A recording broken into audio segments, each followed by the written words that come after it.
हो सकता है आपके हेयर फॉलिकल्स अभी धीरे-धीरे खत्म हो रहे हों और आपको इसका एहसास भी ना हो। हेयर लॉस की सबसे बड़ी प्रॉब्लम हेयर फॉल नहीं है। सबसे बड़ी प्रॉब्लम ये है कि परमानेंट हेयर लॉस चुपचाप आता है। Hair doesn't become permanently thin in a day. I have seen it becomes permanently thin one unnoticed follicle at a time.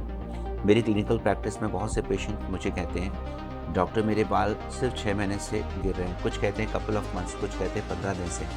लेकिन जब मैं क्लिनिकली एग्जामिन करता हूँ तो मुझे डर्मास्कोपी में वो सभी साइन मेडिकल दिखते हैं जिसमें ये पता चलता है कि loss has been there for last many months to a year.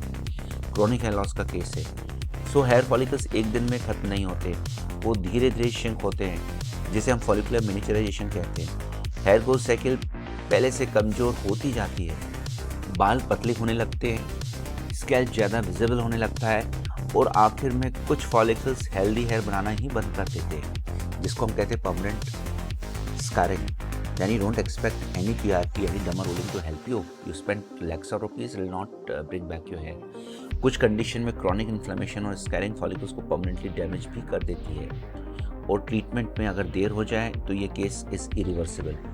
सबसे चिंता की बात क्या है, इस स्टेज में ना कोई पेन होता है, ना इचिंग, ना कोई क्लियर वार्निंग साइन भी होता है जिससे हमें पता ना चल पाए कि सर पे क्या हो रहा है। इसलिए मैं अपने पेशेंट को हमेशा कहता हूँ, अपने बालों की हेल्थ को सिर्फ तकिए या बाथरूम में गिरने वाले बालों से जज मत करिए। असली सवाल ये नहीं कि आपके बाल कितने गिर रहे हैं, ये इंपॉर्टेंट है फॉलिकल्स के अंदर क्या हो रहा है।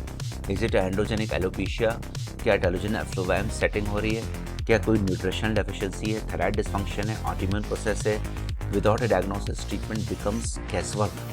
लेकिन अच्छी बात यह है कि अगर टाइमली डायग्नोसिस हो जाए और अगर आप हमारे पास आ जाते हैं तो आपके बालों को रेस्टोर किया जा सकता है, ठीक किया जा सकता है। लेकिन बुरी बात यह है कि टाइम बहुत इंपॉर्टेंट होता है। जितनी जल्दी डायग्नोसिस होती है उतनी ज़्यादा फॉलिकल्स को बचाया जा सकता है। लेकिन अगर आपने वेट किया, आपने घरेलू नुस्खों का वेट किया और सोचा कि ये ठीक हो जाएगा, तो थिनिंग परमानेंटली हो जाती है। अगर आपको हेयर थिनिंग, पार्टीशन के वाइडन होना, स्कैल्प का ज़्यादा दिखना या प्रोग्रेसिव हेयर लॉस नज़र आ रही है तो उसे इग्नोर मत कीजिए। Speak to us on these numbers.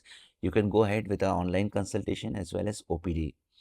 Doctor सत्संगीस के ये चैनल को फॉलो, सब्सक्राइब कीजिए और कमेंट करें हेयर। उसमें लिखिए अगर आपको ये अर्ली वार्निंग साइंस दिख रहे हैं, परमानेंट हेयर लॉस या ऐसे कोई और कंडीशन है, तो इन वीडियोस को देखें और आप डिमांड कर सकते हैं। I will make a tailored made video for you. Thank you for watching me. Take care.